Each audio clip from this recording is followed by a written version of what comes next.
Bueno, es el resultado de hacer cosas a espaldas del pueblo, de no involucrar de manera real a los sectores de esta sociedad o de excluir a algunos de ellos, porque también se presenta como una especie de pantomima la reunión con algunos sectores, pero eso no significa que representen la vocería de toda la sociedad.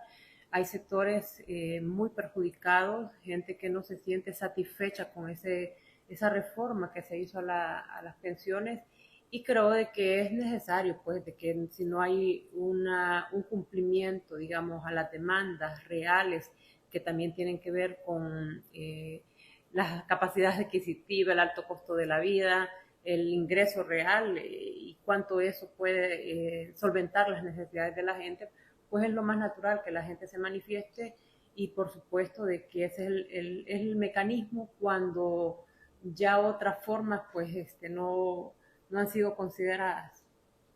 También se dio a conocer que en la marcha pues se incursionó o se abucheó a una persona, en este caso a Ronald Umaña. ¿Cómo ves tú estas acciones de las personas de decirle que se saliera de la marcha? Bueno, razón tuvieron seguramente para haber tomado esa decisión. Ellos han de haber valorado de que algunas figuras probablemente perjudiquen la legitimidad de esas luchas justas, necesarias, esas reivindicaciones en las que, más allá de que seamos del amplio espectro de la oposición, muchas veces eso también perjudica la lucha de la gente cuando algunas figuras tratan quizás con su presencia de opacar o robarle cámaras a los luchadores sociales que también son los protagonistas reales, pues que sienten, que viven cada una de esas demandas, más allá de que se pueda acompañar, pero es decisión, digamos, de ellos haber quizás pedido que esa persona no participara. En todo caso, creo que son ellos los que mejor deben de responder en base a qué criterio fue que tomaron la decisión de pedir que se alejara de la marcha. Ustedes como partido político, como FMLN, ¿cómo han visto la situación del sistema de pensiones, de las nuevas reformas que se le hicieron a la ley? ¿Ustedes están de acuerdo o les parece que no se le hizo justicia al pueblo salvadoreño? Bueno, en realidad la bancada oficialista tiene los votos, digamos, que pudiera garantizar sustituir el sistema actual de las pensiones bajo el mecanismo de las AFP. Pudieron haber logrado lo que nosotros no tuvimos las condiciones de correlación para lograr una reforma que dejara o que anulara más bien a las AFP, que se regresara a un sistema administrado por el Estado o al menos en una condición de administración mixta. Pero creo de que teniendo las condiciones, teniendo los votos necesarios, es una ley que no, además que no cumple con todas las expectativas de la población que cotiza a las AFP, también pudieron haber hecho una reforma más profunda, pero es todavía una reforma muy superficial. En otro tema, ¿qué valoración podrías dar tú acerca de las capturas que se le han hecho a líderes comunales de la comunidad Santa Marta y a los cuales se les está acusando por crímenes de guerra? Bueno, en realidad hay, como resultado de la firma de los acuerdos de paz, también una amnistía a aquellos casos que se, digamos, fueron casos que se vivieron en la guerra. Hay que decir que en el caso del FMLN, también el FMLN alcanzó el grado de fuerza beligerante, reconocida y tratada así como una fuerza a nivel de Estado, era una relación diplomática la que se tenía, porque se consideró también que la lucha era justa, que era legítima, que no era de gente delincuente. A quienes han apresado bajo esos términos no los están juzgando porque sean delincuentes, eso hay que aclararlo. Es realmente tratar de revivir episodios que habían sido cerrados con la firma de los acuerdos de paz. También como una especie de cortina de humo, porque lo que de fondo está es el proyecto de las minerías en esas comunidades. En Santa Marta es donde se han levantado, sobre todo los líderes comunitarios de ese sector, muchas de ellas mujeres también, que desde muchos años se han opuesto a todos los proyectos de las minerías. Entonces esto más bien tiene un trasfondo de tener paso libre y de amedrentar y de no quererse enfrentar con la argumentación que hay de fondo de toda la contaminación ambiental que eso pueda conllevar. No con eso nos cerramos a que en el país deba de haber desarrollo, que deba de haber progreso, pero sí sabemos de que se tienen que tomar todas las medidas necesarias para que todo aquello que se pueda implementar no sea en detrimento de la población. Entonces, la comunidad de Santa Marta, con sus liderazgos, ha representado una lucha fuerte alrededor de ese tema.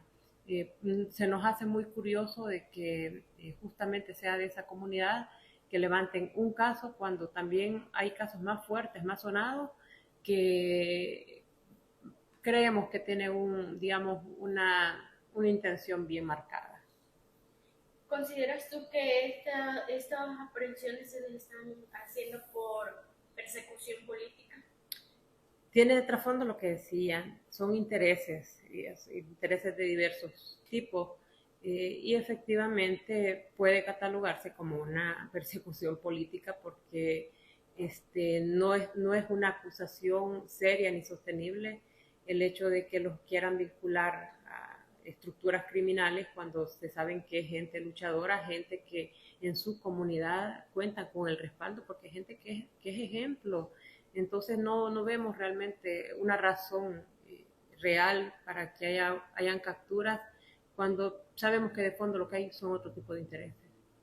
En otro tema, ¿qué valoración le das tú que justamente el presidente Nayib Bukele hace unos días puso un tweet en el que aseguraba de que se ha pagado la deuda en bonos que asciende aproximadamente a 800 millones de dólares? Sí, pero en realidad está haciendo publicidad de algo que es su responsabilidad. O sea, todos los gobiernos han asumido también esa responsabilidad de ir cancelando deudas que provienen de administraciones anteriores. Entonces no veo dónde está la noticia, dónde está la publicidad, porque esa es una responsabilidad que siempre se ha cumplido de todos los gobiernos que hay. Yo creo que la crítica va más que todo porque muchos medios nacionales y también internacionales aseguraban que el país estaba cayendo como en default y que iba a haber un tiempo en el que el país iba a ser insostenible y no iba a poder salir a tiempo con esta deuda. Pero él mencionó que lo habían logrado en tiempo. Sí, lo que no ha logrado establecer es de dónde provienen los fondos con los que hizo esa cancelación. Entonces, eso es lo que le estamos pidiendo nada más, una transparencia en el uso de los recursos públicos y también de cómo compromete también al país, digamos, con instituciones, o no sabemos de qué forma, o sea, eso es lo que se está pidiendo, que se diga cómo hizo para pagar, porque efectivamente hay estudios eh, que dejaban entrever de la crisis financiera que vive el país, de hecho lo hay, y porque tienen una crisis financiera que es estructural en gran medida, efectivamente, pero también vemos que no hay una persecución sobre la evasión fiscal que hay en este país y se recurren a medidas como las que actualmente acabamos de ver, una reforma a la ley de tránsito con, digamos, el valor de multas que están por encima de los ingresos de la población y además del alto costo de la vida. Es totalmente desproporcional. Entonces sí se deja entrever de que hay toda una intención de recaudar de manera acelerada recursos y eso tiene que ver con que sí hay un problema fiscal en este país, un problema de finanzas. Entonces, ante ese pago, que excelente que lo hayan hecho, ¿verdad? El asunto es cómo hicieron para pagar, nada más eso, una rendición de cuentas que nada cuesta. Con esto que mencionas, justamente hace unos días la Universidad Centroamericana, la UCA, sacó una encuesta en la cual evaluaba que las personas ahora ya no posicionan como el tema de la violencia en primer lugar, como afectación, sino que lo que están colocando es la economía del país y el grado de pobreza a los que se ha llegado. Sí, Los únicos que no escuchan creo que son los del gobierno. Eso no se dice desde ahora en una encuesta de la UCA. Eso se ha venido diciendo, sintiendo además en cada una de las familias salvadoreñas, porque la capacidad adquisitiva es menor. Hay familias que han declarado solamente comer 2 tiempos de comida o disminuir las porciones en su alimentación. Sabemos que para la pandemia, no por gusto han cambiado como 3 veces al ministro de Agricultura, es porque realmente no le han atinado al tema. Han generado, por ejemplo, compras de comida, han importado comida enlatada, empaquetada para andar haciendo campaña, recursos que los hubieran destinado para fortalecer el tejido productivo de este país, pero es cuando más deterioro ha habido en ese sector.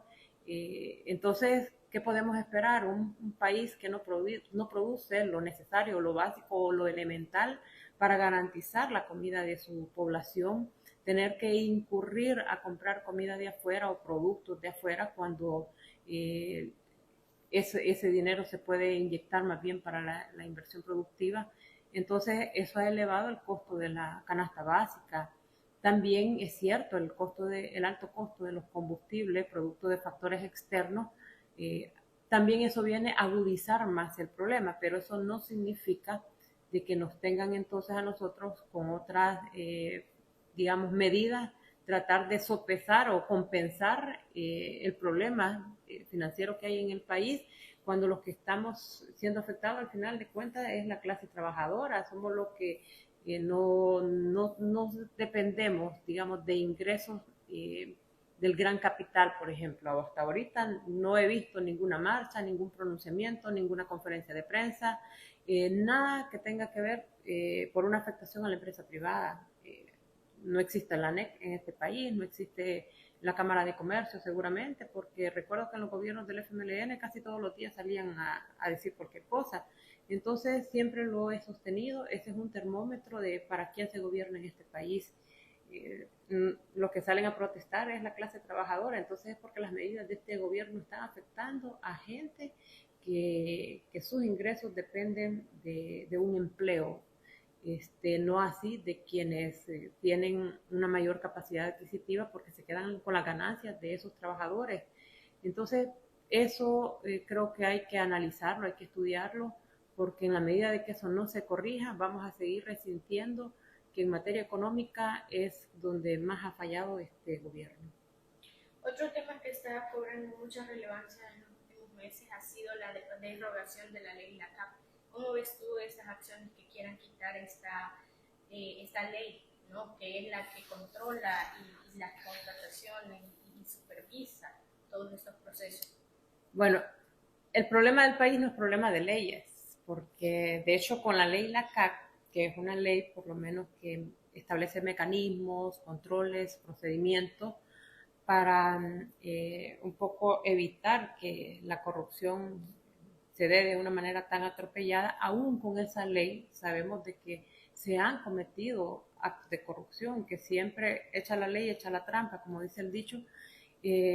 Aún con esa ley, siempre ha habido digamos, un sistema frágil para evitar de que se den esos casos de corrupción, pero con lo que están aprobando ahora es para acelerar más bien que los casos de corrupción no solamente se puedan efectuar de manera más fácil, sino de que ni siquiera vayan a ser perseguibles judicialmente. Es decir, de que están facilitando, están dejando el portillo abierto para que eso se haga con un nivel de discrecionalidad, con un alto nivel, digamos, de poca transparencia. No hay ni siquiera, no va a haber un ente o una figura que realmente garantice de que todas esas adquisiciones que se hagan no se va a prestar a la corrupción. O sea que ha vulnerado todavía más el sistema, que de por sí no era perfecto, que no garantizaba el 100% de la transparencia, pero que ahora con eso lo que está haciendo es haciendo una ilusión de todos esos mecanismos creados para evitar siquiera que en el futuro haya una persecución a posibles corrupciones que se puedan dar. Hace unos momentos tú tocaste el tema de las reformas a la ley de tránsito, pero queremos saber cuál es tu valoración con respecto a esto, es decir, a los incrementos de las multas y a las nuevas multas que se han venido sumando a estas leyes.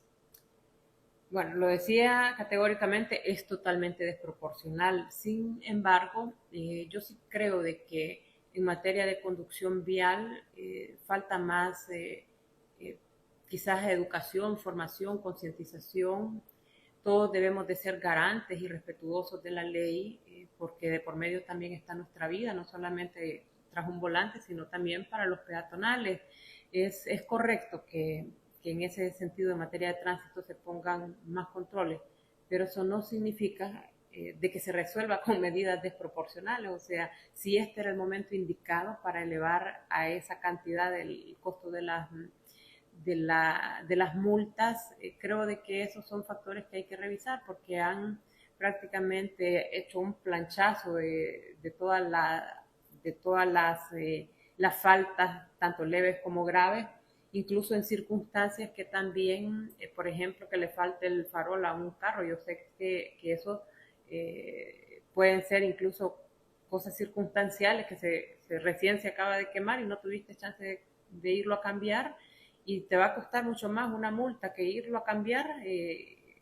Digamos, esa es la desproporcionalidad porque han emparejado todo el tema de la falta sin hacer una clasificación de aquellas que circunstancialmente también puedan tener una valoración diferente. Entonces, no estamos en desacuerdo que ese tema se revise, que hay que ser respetuosos de la ley, que debemos de garantizar andar cumpliendo con las condiciones mínimas para andar, digamos, haciendo uso de los vehículos o del mismo sistema de tránsito, pero eso no significa que no se haya hecho un análisis correspondiente también a los ingresos de la población. Si hay gente que gana, digamos, si gana el salario mínimo menos los descuentos de ley que le hacen, es decir, de que solamente para pagar una multa se le va a ir más de su salario. O sea, me parece que eso no ha sido correctamente evaluado y que también al final golpea nuevamente a la clase trabajadora y no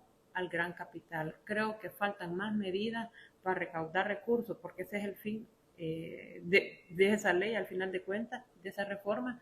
Creo que deberían de girar su mirada también a quienes perciben un mayor alto nivel de ganancia y que no se está persiguiendo como corresponde ni la evasión ni la ilusión que sigue existiendo en este país. Ok, ya en otro tema, ¿cómo se prepara el FMLN como partido político ya de cara a las elecciones del 2024? Tenemos entendido que para en marzo están las elecciones internas. ¿Cómo se están preparando? Bueno, nosotros en marzo vamos a aperturar el proceso de las elecciones internas que inicia por diferentes fases y la primera de ellas, pues la inscripción de los candidatos. Entonces, ya las elecciones internas como tal va a ser casi que al cierre del proceso o del lapso de tiempo que da el Tribunal Supremo Electoral, seguramente va a ser a mediados de junio, estimamos nosotros. Sin embargo, cada municipio desde ya se está preparando en relación a tener garantizada de aquí a la apertura de las inscripciones, pues contar con las planillas municipales, departamentales y por supuesto a nivel nacional también preparándonos de cara a las apuestas nacionales que el partido va a tener.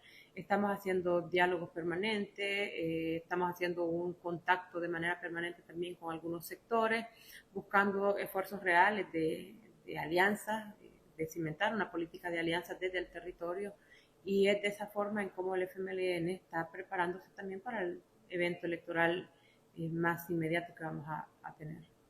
¿Tienen ya algunos nombres, por ejemplo, para presidentes? Bueno, en realidad al interior del partido han habido compañeros que lo han hecho de manera pública su interés. Seguramente hay quienes no lo han dicho o todavía no han dado ese paso, pero efectivamente el FMLN tiene cuadros, compañeros y compañeras también en esa condición o capacidad también para correr por una silla presidencial.